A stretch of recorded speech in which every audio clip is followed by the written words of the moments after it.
Before he was a shark on TV, before the suits, the millions, and the fame, Daymond John was just a kid from Queens, broke, dyslexic, and sleeping in his car. But he had one thing that kept him going: a vision. This is the unbelievable story of how Daymond John built one of the biggest fashion empires of his time, FUBU, and became one of the most iconic self-made entrepreneurs in America. Born in 1969 in Queens, New York, Daymond was raised by a single mother after his parents divorced. He struggled in school, later diagnosed with dyslexia, and never went to college.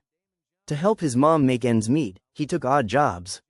He even handed out flyers on the street, for just $2 an hour. In the early 90s, while working at Red Lobster, Daymond noticed a growing trend: hip-hop was influencing fashion. He began sewing his own hats at home and selling them on the street. In one single day, he made $800. That's when it clicked. He thought, if I can do this on the side, imagine what's possible if I go all in. But going all in meant sacrifices. Daymond couldn't afford rent and production at the same time, so he chose the business. He slept in his van to save money and used his mother's house as a factory, sewing clothes day and night with childhood friends. They called the brand FUBU, for us, by us, a brand for the culture, by the culture. Then came a game-changing moment. LL Cool J, a fellow Queens native, wore FUBU in a music video, then later snuck, for us, by us, into a National Gap commercial, while wearing a FUBU hat.